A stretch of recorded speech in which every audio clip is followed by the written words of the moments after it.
Scalpel with Dr. Keith Rose. Cutting down to the truth through history and experience. Subscribe to The Scalpel wherever you listen to podcasts. Follow us on Instagram at The Scalpel Podcast, on Twitter at The Scalpel Edge. Email kfr@scalpeledge.com or the website scalpeledge.com. The next episode of The Scalpel starts now. What are you waiting for? What are you waiting for?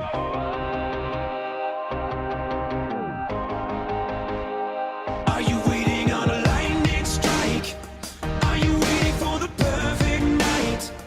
Are you waiting till the time is right? What are you waiting for? Welcome to The Scalpel. This is Dr. Keith Rose. In life, you have a lot of different experiences, and the older you get, the more you look back on your past, you look back on your experiences, and you pray, by God's grace, that you learn from them. I'm a Christ follower, and I believe everything in life, good and bad, it happens, and you're to learn from it. Some of it happens for a reason. And whatever happens to you should build something. It should build knowledge. It should build character. It should teach you what you want to do, or maybe more importantly, teach you what you shouldn't do. And during my short time here on this earth, I've had some very unique experiences that I feel like give me somewhat of a voice during this, what I believe, one of the most difficult times in our nation's history. As I've come out and said, I have a past in the intelligence community. And when I would go out and I would get information and I would report on that information, it wasn't called, quote, intelligence. It was just information. Then that information product would be taken and it would be put into a, quote, unquote, product that analysts would get involved with. They might use other information from different places, and it would pull out a report, and they would call that the, quote, intelligence report. And in order to get at that information, you had to develop people during your time, not all, but some people that you would specifically develop to get that information. And we would call them access agents. Well, now, in 2021 in the United States of America, we have a lot of things going on that I've seen all over the world, but never thought I would see in my nation. I've been in countries where they had dictatorial mandates that were passed down from the, quote, leaders of that country that were mandated throughout the populace, and the populace complied. One of the places I worked recently was in Afghanistan, and I spent over a decade there. And when I was in Afghanistan, we never, as a nation, I'm talking about the United States, really finished what we started, and that was to complete the mission to help Afghanistan stand on their own. And I could do 100 podcasts on why that didn't happen. But suffice it to say, we all know we didn't leave correctly. And now the Afghans are in an untenable situation because they have the Taliban, who they fought against with us for so many years. Now they're in charge. And I'm going somewhere with this, and it's not really what the podcast is on, but I think it'll set it up for you. Because the Afghans that are there, and the gentleman that I was talking to earlier today, I told him, I said, you have to stand up for what you believe. You're going to have to make a difference and not look for someone else to come in and save you. Because comparatively, there are millions of Afghans and very few Taliban and Al-Qaeda. And for the most part, there are so many Afghans that if you all stand up, speak with one voice, and do what's correct, you can take back your country. And it's my prayer that the Afghans will do that. Now I segue now to the United States and other Western countries around the world, other Western countries which are being or having dictatorial mandates passed down to them about the coronavirus or COVID-19. They're having mask mandates passed down and pushed on the populace. And unfortunately, these mask mandates are really being pushed on children and children in schools, especially here in the United States. And then we have what we've all been dealing with lately, and that's the quote-unquote vaccine mandates that are coming down from our federal government and other federal governments around the world. And I think we really need to look back at history. And personally, I want to pull from my life experience and hopefully share those with you, because I don't want to say I feel like, but I understand a clear-cut path to defeat these mask and vaccine mandates. Now, I'm not talking about defeat them violently. I'm talking about just overcoming them and getting the federal government to stop doing what they're doing. And I guess I could sum it up as we do not need to feed the hand that bites you or is biting us. Edmund Burke famously quoted, "The only thing necessary for the triumph of evil is for good men to do nothing." It's a short statement, but it says so much. And if you unpack it a little bit, he says the only thing, that is it, that is necessary for the triumph of evil. He doesn't say for evil, because evil will always be in our presence. No, he's talking about for evil to triumph, for evil to win, is for good men to just do nothing. And today, that is no longer an option in the United States of America. It's no longer an option for good men. And I would say it's no longer an option for men of character, men of faith, men that follow God, to do nothing. And I want to be very clear. I'm not saying we need to do anything violent, just the opposite, but we have to do something. President Abraham Lincoln eloquently said, "The world has never had a good definition of the word liberty, and the American people just now are much in want of one." We all declare for liberty, but in using the same word, we do not all mean the same thing. With some, the word liberty may mean for each man to do as he pleases with himself and the product of his labor, while with the others, the same word may mean for some men to do as they please with other men and the product of other men's labor. Here are two not only different but incompatible things called by the same name, liberty. And it follows that each of these things is, by the retrospective parties, called by two different and incompatible names: liberty and tyranny.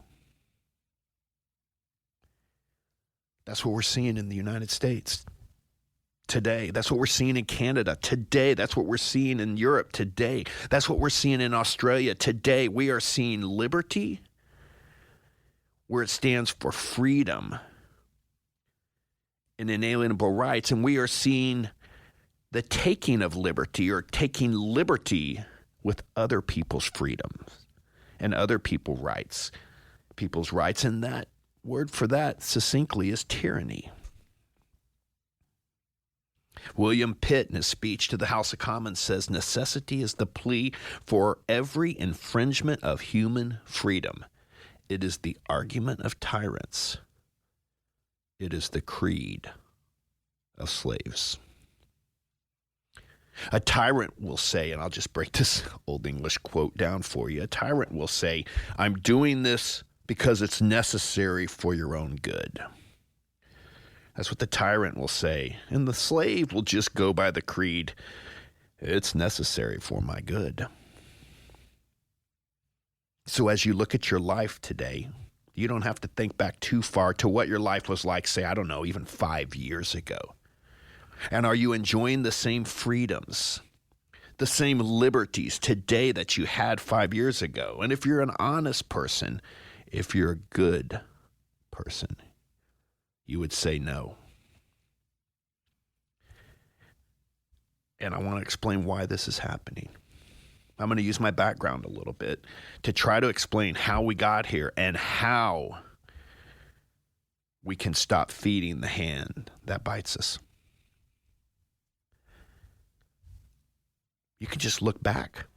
You can look back recently to some companies that were here in my lifetime that are no longer here, like Eastern Airlines, like Braniff Airlines, something more recent, Blockbuster Video, maybe the accounting firm of Arthur Andersen. There were a lot of iconic or just well-known American companies that are no longer present, that have somehow, some way been dissolved or just are no longer with us as a company in 2021.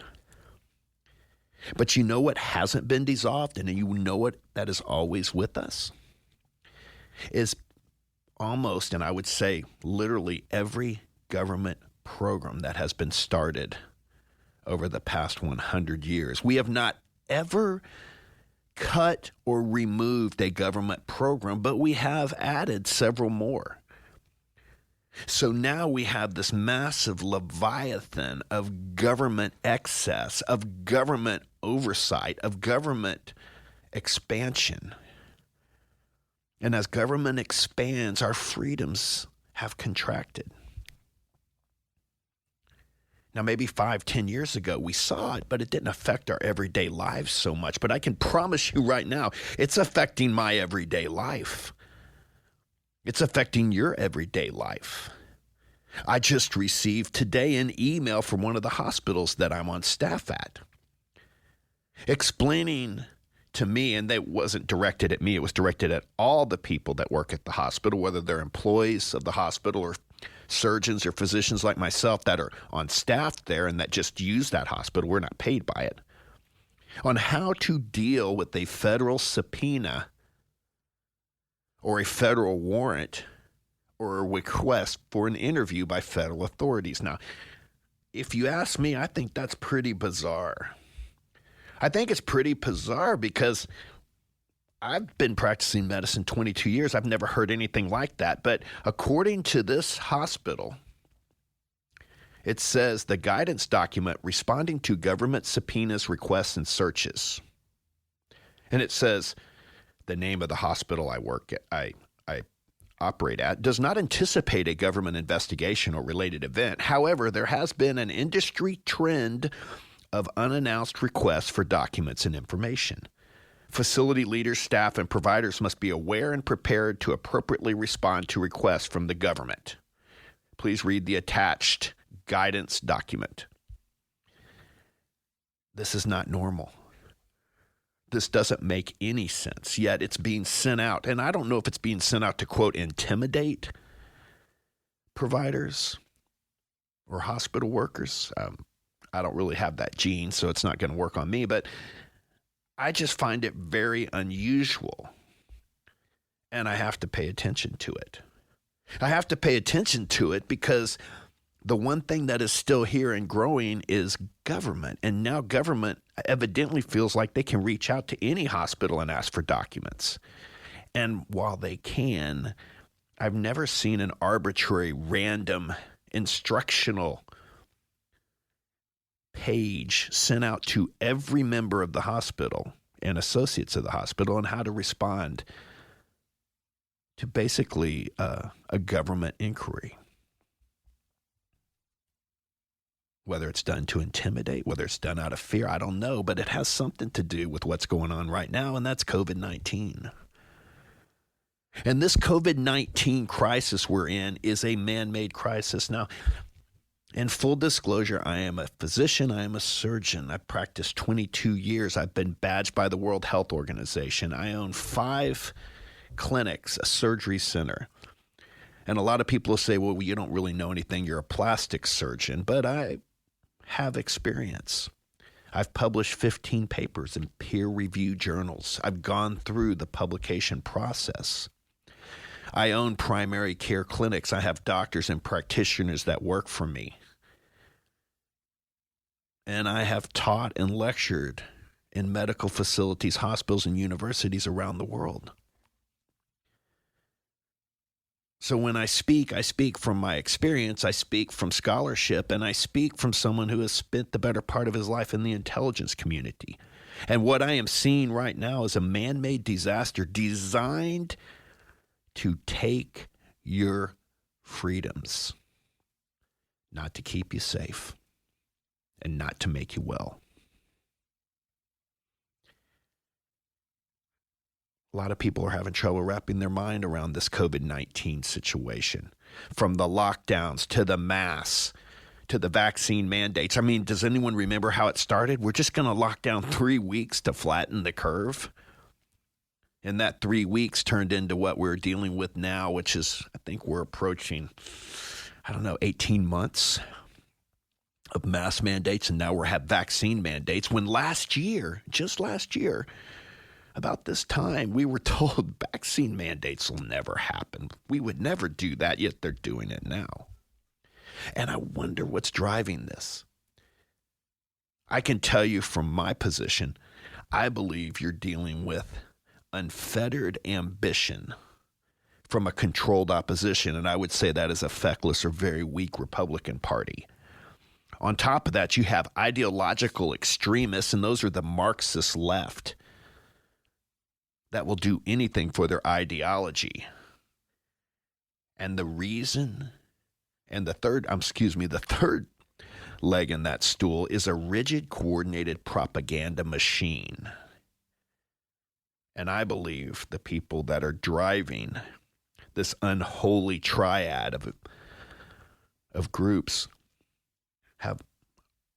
are foreign influence and a globalist agenda. A lot of folks think it's China. I can't argue with that. And there may be some other countries thrown in there. And there's definitely a globalist agenda. That's not a conspiracy theory. That's the identification of a conspiracy. And for those of you that are new to the podcast, conspiracy theory was actually invented, those words, that phrase, by the CIA to throw people off that were identifying certain actions, covert actions that the agency was involved in. So they would just call them, to discredit them, conspiracy theorists. Just a little history there. But whatever the reason, we are seeing a controlled opposition party with unfettered ambition that worked against President Trump when he was trying to help this nation, and that just seemed to want to keep and maintain power. And where they are YouTube heroes, the actual work they do adds up to pretty much zero. We have a Democrat party, a new leftist party that has gone extreme to the left, have become ideologues with not just a Marxist seasoning, but a Marxist stock and foundation. And they're able to do it because they are supported by the propaganda wing of the Democrat Party, and that's a rigid, coordinated media. Now, I'm going to give you a few examples. I don't want you to forget this because it's going to have a lot to do with how we keep and prevent the problems that we're dealing with right now. It's a way that we can not feed the hand that is biting us. Does anyone remember when we first had last summer the BLM protests? President Trump was in office, and this leftist radical Democrat Party needed to create some chaos. They had to do anything to unseat President Trump. They had to do anything to stop his forward progress. Now, these massive, violent protests that caused billions in damages, that burned buildings and killed people, would never have flown in the minds of the American people had not a rigid, coordinated propaganda wing covered it up and told people not to believe their lying eyes. Grabian put a great montage together of this, showing how the media reported on these protests. And I'm not going to play the whole thing, but let's just listen to it for a second. Cut one. I want to be clear in how I characterize this. This is mostly a protest. It is not, generally speaking, unruly. That ain't a riot, what we're seeing right now in Minneapolis. They are strictly principled anti-fascists, and they've taken a principled stand to stand against white supremacists and white nationalists wherever they may show up. I argue to you tonight, all punches are not equal morally. It says it right in the name, Antifa, anti-fascism, which is what they were there fighting. Listen, there's no organization is perfect. There was some violence. Any reasonable person would say we shouldn't be destroying other people's property, but these are not reasonable times. But thank goodness for the looters, man. And please, show me where it says that protests are supposed to be polite and peaceful. Stop. I can't take it anymore. Nancy Pelosi says she doesn't care about statues. You have Chris Cuomo saying, where are protests supposed to be peaceful and polite? And then you have someone saying, but these are mostly peaceful protests as buildings are burning and windows are being shattered and lives and businesses are being destroyed. Yet the same media that told you not to believe your lying eyes told you that President Trump was colluding with Russia, that told you the media went out and said President Trump wanted his supporters to riot. He wanted his supporters to be violent. He was a white nationalist, a racist. He was an extremist. And they tried to drive this narrative for 4 years, culminating in January 6th, where they tried to spin a completely peaceful protest into a wild, violent riot. But what the media didn't show you is what President Trump actually said for 4 years. And we put that together. And I want you to contrast what President Trump said with what they were saying. They said he was violent. They said he was a racist. They said he would never condemn the nationalists, that he was encouraging them, that he called them, that he gave them support, especially after Charlottesville. But let's listen to President Trump's own words. Cut 2.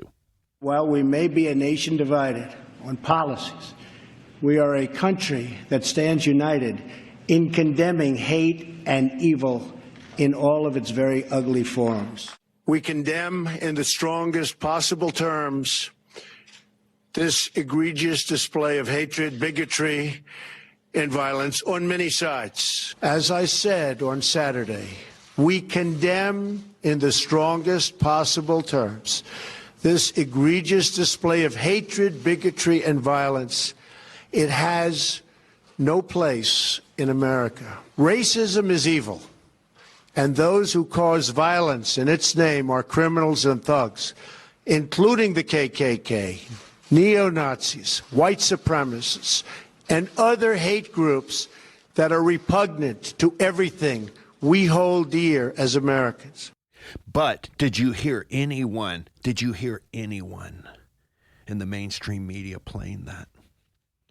Did you hear anyone in the mainstream media repeating President Trump's words and just saying President Trump denounced the KKK. He denounced the white nationalists. He denounced violence. Did you hear anyone saying that, or did you hear everyone saying just the opposite? And what we have right now is we have a Democrat Party that is unmoored from principle and virtue. And they will do anything unconstitutional and immoral to make this country, not build it back better, but to tear it down further, to make it in their own Marxist image. But remember, to do anything like that, it takes a lot of money. It takes a lot of money to do anything unconstitutional and immoral. And there I would just cue the massive omnibus bills we've had.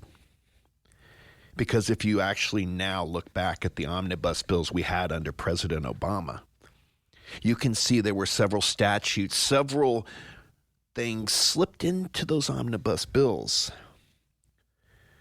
And specifically, a few things that gutted the FDA, that gutted the approval of vaccines from a safety standpoint and from an animal experiment standpoint. I've talked about it in other podcasts, but while they're pushing forth these massive bills, they're slipping in little things that they would use down the line to take more of our freedoms. And that was the bonus for them, because these bills were primarily designed to cost more and more money. Have you noticed that what we're spending this year, what is being proposed, is more than we have spent ever in the history of our nation? And with the nation that has been on lockdown, with the nation that supposedly has a great unemployment, a low unemployment rate, why are we spending so much money? It's like I told you, it takes money to do anything unconstitutional and immoral, because a lot of this money is going to front companies, to nonprofits, to NGOs that are receiving contracts because of COVID, that are receiving contracts because of the immigration crisis, that are receiving government contracts or these private companies, and the money flows to the company, and then some of it finds its way back from supporters to the Democrat Party. And these omnibus bills are utilized and used in these crises that happen not only here in the nation, but around the world, whether it's Haiti, Central America, Afghanistan, wherever. These major crises are used to generate bills, to create financial instruments, so that a party that is unconstitutional and immoral can keep and maintain power. And they're able to do that because of the unfettered ambition or the controlled opposition of the Republican Party. And we saw with the election of President Trump, a real monkey wrench came into this equation. And that's why I believe everyone pushed, and I'm talking on both sides of the aisle, to get President Trump out of the White House. Does anyone remember Chuck Durbin when he said the intel community has 6 ways to Sunday to get back at you? Well, they do, but remember, that takes money. And you had John Brennan, the former director of the CIA, who once said Trump was drunk on power. And I find that very bizarre from that failed carbon footprint, who was the core reactor of incompetence. Yet he used events to, what I believe, put into place the mechanisms to spy and unseat our president, to spy on him. And when anyone would say anything, they would fall into what the intel world knows so best. And I know because I come from there. Deflection. And it starts with the ABCs: accuse, blame, and criticize. And here's where I'm going with this. As Dan Bongino says, and I'm going to give him a hat tip because he came up with this and it's brilliant. He says, look at what they are accusing you of, and you can know what the left is doing. And that's where we find ourselves now. We are finding ourselves in, quote, a crisis of the unvaccinated. That is what the left is saying. They're saying that this is a crisis, a pandemic of the unvaccinated. But it's anything but. Because we now know it is a pandemic or a continuation of a man-made disaster of the vaccinated. Aaron Carity, a physician, a doctor, a professor of psychiatry at UC Irvine, who is the director of medical ethics, put it succinctly. He said, the largest population-based study comparing the unvaccinated to the naturally immune to the vaccinated found that vaccinated people were 16 to 13 times across all studies more likely to get infected, 27 times more likely to get symptomatic infections, and 8 times more likely to be hospitalized. And these findings aren't surprising, since infection with the virus allows our body to form an immune response to the many parts of the virus. Whereas the vaccines, these experimental messenger RNA vaccines only expose us to the spike proteins that our cells are producing due to the, quote, experimental vaccine. And data from Qatar found that only 0.02% of COVID-recovered individuals experienced reinfection. And there was no waning, listen to me, there was no waning or loss of that immunity over time. Data from the UK during the Delta, quote, variant likewise found a 0.025% reinfection rate in COVID-recovered people compared to, listen to this, a 23% breakthrough infection rate in vaccinated people. That meant 1 out of every 4 vaccinated people got COVID. And we know, not because we hear this from people that are paying attention, but from the vaccine makers themselves, that this, quote, experimental vaccine doesn't prevent infection and it doesn't prevent the transmission of disease. And from the massive study done in Israel, the SARS-CoV-2 antibody positivity, that means people that acquired the infection naturally and got well, it protects against reinfection for almost a year with 95% efficacy. Well, they said 7 months in the initial study, but now that was after 7 months when they published it, and it's gone out longer now. So you look at that and you take it all together and understanding accuse, blame, and criticize. You understand, accuse them of what you're doing. You can see that a political party unmoored from the Constitution, unmoored from morality, protected by a propagandized media, is attacking we the people, all in the name of for the people. Former U.S. Secretary of State, just this past weekend, Chairman of the Joint Chiefs of Staff, American war hero, husband, father, and grandfather, Colin Powell, he was 84 years old, passed away. He actually passed away Monday morning due to complications from COVID-19. The Powell family wrote on Facebook, Powell was fully vaccinated and also suffered from myeloma, a cancer of plasma cells that suppresses the body's immune response, which put Powell at risk because he was immunocompromised, according to CNN.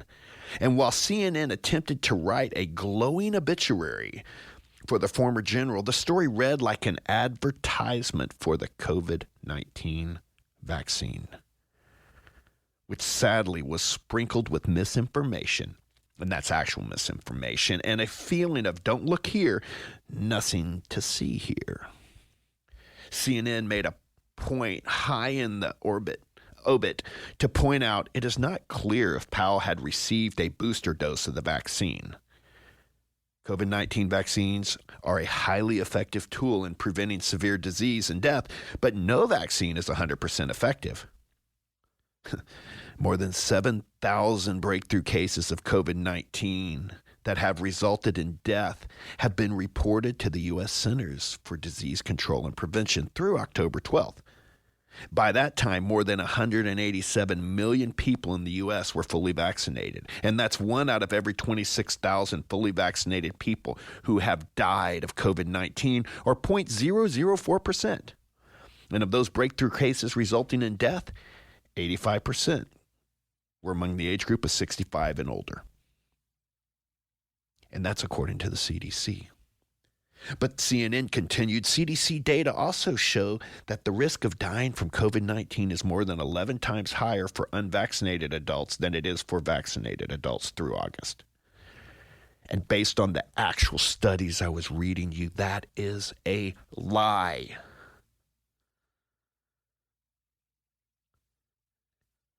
But they believe a little bit of the truth makes a much better lie. And when they talked about the death as being 5 times higher for unvaccinated people, they weren't telling you that the people that, quote, were unvaccinated and died were all over 80 years old. Because, again, a little bit of the truth makes for a better lie. And the very statement by Powell's family that CNN quoted said, Powell passed away this morning due to complications from COVID-19, and he was fully vaccinated. And I don't know how a news organization like CNN turns that into, it is not clear if Powell had received a booster dose of the vaccine. Because doesn't fully vaccinated mean fully vaccinated? But let's not let the facts confuse the narrative. Because moreover, the spin on CDC data makes CNN look like the public relations arm for the CDC and the federal government. And I guess we knew that all along. Because throughout the CDC website, it is reported repeatedly that vaccines are safe and effective, and implies that you are a novelty if you die or hospitalized with COVID-19 after being fully vaccinated. That's what the CDC says. That's what CNN repeats over and over again. And just the other day, on the CNN news show, just a few days ago, reliable sources, CNN was interviewing Barry Weiss. She's a young lady that was a reporter for the New York Times, but had left the New York Times because I think she decided that the only way to have triumph over evil was for good people to actually do something. So she went on CNN, and this is what she said. Millions of Americans who aren't on the hard left or the hard right who feel the world has gone mad. So in what ways has the world gone mad? Well, you know, when you have the chief reporter on the beat of COVID for the New York Times talking about how questioning or pursuing the question of the lab leak is racist, the world has gone mad. When you're not able to say out loud and in public that there are differences between men and women, the world has gone mad. When we're not allowed to acknowledge that rioting is rioting and it is bad, and that silence is not violence, but violence is violence, the world has gone mad. When we're not able to say that Hunter Biden's laptop is a story worth pursuing, the world has gone mad. When, in the name of progress, young school children, as young as kindergarten, are being separated in public schools because of their race, and that is called progress rather than segregation, the world has gone mad. There are dozens of examples that I could share with you and with your viewers. And you often say, everyone allowed. Sort of knows this, and you say we're not allowed, we're not able. Between... Who's the people stopping the conversation? Who are they? People that work at networks, frankly, like the one I'm speaking on right now, who try and claim that, you know, it was racist to investigate the lab leak theory. It was. But I mean, who let's said just that take at an CNN? example. There you go. CNN. She sits there and tells Brian Stelter, who, now in full disclosure, I don't think Brian Stelter has even 2 functioning neurons, but he asked her how that's happening, and she basically goes on to say because of media propaganda wings like CNN. Media propaganda wings like CNN that don't look at all the studies that talk about the vaccine. The recent government studies that indicate 71% of the new COVID-19 cases were comprised of fully vaccinated people. And the vaccination efficacy waned significantly after 4 to 6 months and didn't prevent getting the disease or transmitting it to others. Proverbs 12:17 says, "He that speaks truth shows forth righteousness, but a false witness deceit." And it's a sad testimony that CNN had to turn Colin Powell's obituary into a political science commentary about COVID-19. And it laid bare the hypocrisy and the fallacy of not only the vaccine, but these vaccine mandates. Yet that's not stopping what's currently happening today, because lawsuits are being filed, people are being fired, frontline workers such as police, EMTs, and nurses are being fired or threatened with their jobs. And the Biden administration is threatening the military with discharges, all over vaccine mandates that are making their way through the court system. And despite a less than, and I'm going to say less than 0.05% case fatality rate reported for COVID-19. Biden is sticking to his guns to dictate forced vaccinations. And the mainstream medical machine is sticking by its narrative that the vaccine is both safe and effective. When its own CDC, FDA, and other agencies tracking the vaccine are showing that it wanes in efficacy after 4 to 6 months, doesn't protect against infection, like I said, and allows transmission. And the news media continues to pound the unvaccinated with the hammer of being a dire medical threat to every living human being. And they're not stopping. They're not stopping at all. The same people they're attacking now were the same people they were praising, the frontline workers. Just last year, when COVID was at its peak in 2020. And now those same heroic doctors, nurses, and medical personnel, first responders, are being fired because they don't want to take a vaccine where they have firsthand witnessed the problems and the complications from people that have.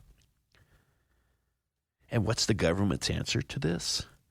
Well, according to Lou Dobbs, the FEMA healthcare workers replacing the non-compliant doctors and nurses are, wait for it, not required to get vaccinated via the CDC. So is this about science again? Or was it only about compliance? Is it only about control? Because I can tell you, I'm going to go a step further. When you have hospital systems firing doctors, nurses, and medical techs for being, quote, non-compliant with the vaccine, and then they are replaced with FEMA or, listen to this, nonprofit or other company healthcare workers that are replacing them that are not required to have the vaccine, you have to stand up. You can no longer sit there and do nothing. Because the only way you prevent the hand that bites you is to stop feeding it. Because our government is growing. They are taking more taxes. They are passing larger bills. They have to pay companies to provide, quote, FEMA workers that don't even follow the vaccine mandates to take the place of the people that refused the vaccine. So they're replacing a doctor that refused a vaccine with a doctor that's not required to get a vaccine. But the dirty little secret is it took a lot of money to go to company A that hires that doctor to replace them. And it generates even more money that finds its way back to the Democrat, liberal, leftist, Marxist machine. Because at the end of the day, it's all about feeding the hand that is biting us. So why all this mania about forcing people to take a vaccine? And we need to have an honest conversation about this because COVID is not a disease, it is a virus. And we live with viruses every day of our lives. Right here in the great state of Texas, we have a population of about 29 million people. And the most recent numbers are that 4.17 million reported cases of COVID in Texas, with a reported 69,000 plus deaths. There's just one catch. There's a difference between dying with something and because of something. And some of the latest studies to come out show that where you see the number of COVID deaths or deaths with COVID, the actual number of dying with or from COVID is only 5% of that. So in Texas, if you have 69,000 plus deaths with COVID, you might have only had 3,500 deaths from COVID. And we also know there are several comorbidities that enhance the possibility of losing your life due to COVID complications like obesity, high blood pressure, diabetes, heart disease. But we don't talk about these. things. And it's perplexing because we talk very little also about flu deaths or deaths attributed to these historically deadly medical conditions. If you look at the number of flu deaths, we've almost eradicated flu, almost to the same proportion that we've elevated COVID-19. So why are we being driven like sheep to slaughter over a virus that has nearly a 99.98% recovery rate? Do we have this usurpation of our medical freedoms by government bureaucrats, politicians, and woke corporate fascist oligarchs? It bothers me that here in Texas we have these so-called business associations that believe they have the right to mandate vaccinations over a virus with a near 100% recovery rate as a condition of employment. And our so-called elected officials end up being bought and paid for by corporate interests. And no one should be aligning themselves with the Biden administration on his lawless endeavor to dictate conditions for our medical freedom. It is unconscionable for me to hear that these crony capitalists believe that it is, quote, unprecedented to not allow them to dictate terms of medical freedom for their employees. Because the real unprecedented thing or aspect of all this are the corporations that believe they possess the power to dictate the freedom we have over our bodies. And what really bothers me is that I haven't heard any of these, quote, Texas business associations and corporations complaining about illegal immigrants entering this great state without any vaccination or jab. Because we're facing an unprecedented constitutional crisis in America centered around the word freedom. And the petty usurper, Joe Biden, had the unmitigated gall to state that this is not about our individual freedom, as he announced in his unconstitutional edict and mandate, ordering Americans to take the vaccine. All the while, these progressive, socialist, leftist, and Republican accomplices hinder our freedom to choose other medical protocols for our body, while they quietly ignore the protocols they push. That's right, I said it. Because the same people that are saying we have to vaccinate and not to use ivermectin and hydroxychloroquine are using ivermectin and hydroxychloroquine, and they're allowing large groups of government-related people not to be required to be vaccinated. And there's nothing logical or reasonable about any of this, except that is more of the age-old objective of totalitarianism, control. And we are being fear-mongered into surrendering our very first inalienable right, and that is life. And what is even more disturbing is that we have elected officials, state agencies, and bureaucrats in this nation who have blood on their hands by restricting and denying viable medical protocols from American citizens. So what do we do about it? At the end of the day, we need to understand that natural immunity is better than any vaccine, which proves these mandates are not about health. They're about control. We understand who's pushing this. We know it's not about health. We know it's about control. And last year, the idea that the COVID jab would be mandated and forced on people was rejected as, quote, a loony conspiracy theory. That's what they said at the beginning of this pandemic. And they said the same thing about vaccine passports, yet here we are. And the pace towards tyranny is slower in the United States compared to some other countries, thanks to our Constitution. But President Biden's attempt to dictate unconstitutional COVID injection mandates to private employers across the nation is evidence that the Constitution is routinely being overstepped, even here. And a lot of countries like Canada and Australia aren't even pretending to hide the fact that it's about social control. Australia's given us a shining example of what not to do because they are at the mercy of their government and tyrannical leaders. And they have no recourse. They don't even have the ability to protect themselves from a tyrannical government because they had a gun buyback program. And participating in a gun buyback program because you think criminals have too many guns is like having yourself castrated because you think your neighbors have too many kids. And just like our neighbor to the north, I don't know what his name is, Trudeau, whatever, he thinks more of himself as a prince than a leader of a free country that he and the Biden administration are running into the ground at warp speed.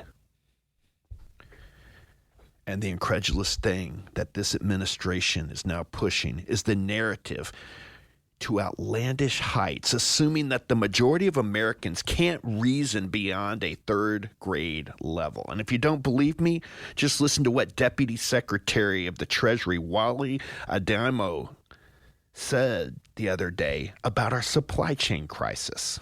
What is sitting in all these containers behind us? Everything. Longshoremen telling me some of these containers have been sitting here for 6 months, with a shortage of truck drivers to get the goods on the highway and into stores. It's not just making things harder to find, it's making them more expensive. Today, we face an economy that's in transition. And as part of that transition, we are seeing high prices for some of the things that people have to buy. But the reality is that the only way we're going to get to a place where we work through this transition is if everyone in America and everyone around the world gets vaccinated. That's why the president continues to be focused on the idea that we get everyone who can vaccinated in this country. That's why we're having a supply chain crisis. It's not because the ports have been shut down and they're not letting ships come and unload their containers. It's not because we've had crazy open borders to the south that where government is giving money out to people so they won't work, so that companies can't get employees. It's not because we're having more and more restrictions to small businesses and more government rules and regulations. It's because we've been feeding the hand that bites us that allows them to do this. And clearly we're not dealing with either logic, science, or health. Because the effort to vaccinate the whole world, whether they need it or not, is about control and greed. And some have said that people have, quote, gone crazy during this crisis. However, I think the reality is that some people have been revealed for the tyrants that they are. Because a large number of people, and nearly all politicians, have demonstrated that in a crisis they panic, lose any sense of proportion, and are unable to think creatively and double down on the same failed approach over and over again. And worse than that, our leaders have shown that they would prefer to demonize and direct fear towards others rather than to seek to take responsibility for their own lives and their own health. And people are doing it too. Rather than seek control over themselves, they seek control over others. Many are now so locked into irrational fear, it's virtually impossible to get them to look at data or facts, like the facts and data I've been telling you today. And meanwhile, the political class has grown obsessed with controlling everyone and don't want to see or hear anything that might undermine that aim. And as a result, those willing to defend freedom and individual rights appear to be a shrinking group. But no matter how small that group gets, listen carefully, we can never quit. We can never quit. It's remnants that hold on to values in difficult moments and provide the foundation from which those values are renewed and rebuilt. That's why we must continue to stand up against measures like the National Vaccine Passport and stand up for our fellow citizens who are being demonized by our pathetic and failed leaders. And a lot of people are asking how. How do we stand against ever more draconian rules thrown at us? Well, for starters, we stop feeding the hand that bites us. We need to stop making money for the authoritarians. That means not donating to political campaigns that support authoritarian leaders or buying products or using services provided by companies that in turn support elimination of our rights. Next, we need to get organized. If you work at a company that is threatening to implement mandatory vaccination, you could coordinate a sick out where everyone calls in sick on the same day or some other form of strike. And you can also take legal action. And there are a lot of attorneys that are organizing right now, like my good friend in Florida, who was on the front page of the Epoch Times, who are teaching people how to fight back against these mandates. We need to do it now. And we can't look back. We can't and we shouldn't ever look back and say, what if? I'll leave you with the words of Alexander Solzhenitsyn in the Gulag Archipelago. And he said, and how we burned in the camps later, thinking, what would things have been like if every security operative, when he went out at night to make an arrest, had been uncertain whether he would return alive and had to say goodbye to his family?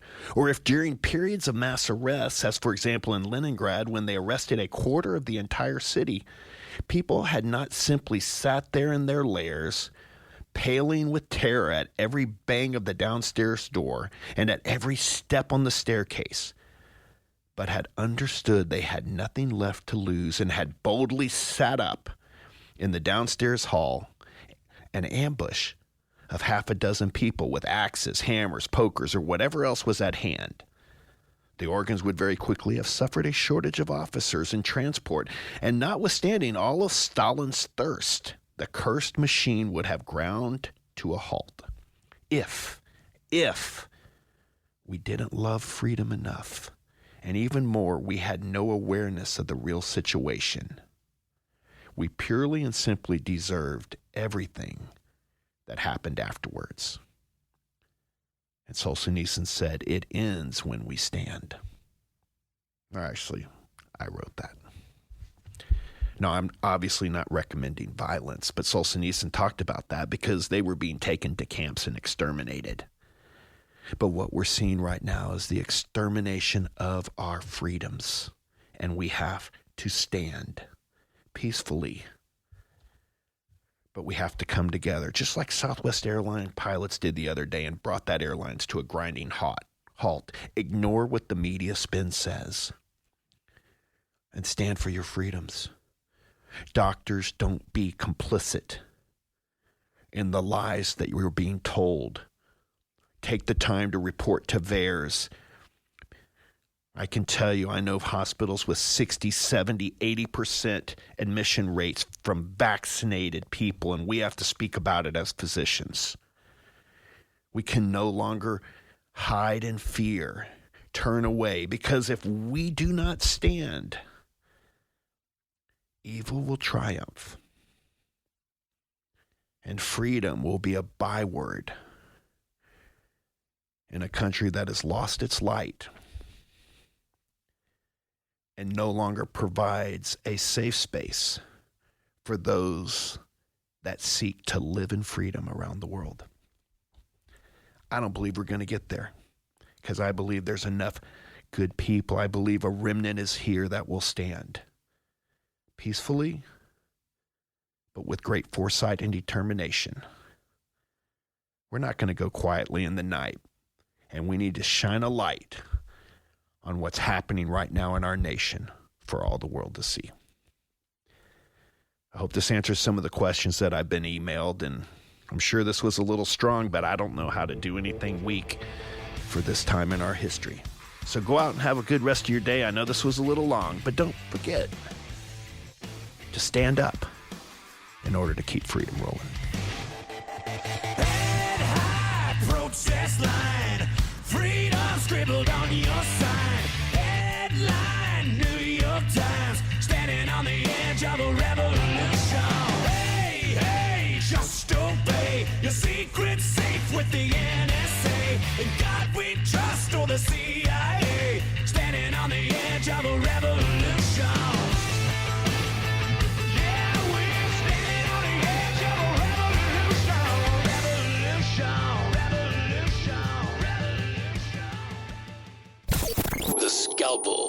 Dr. Keith Rose.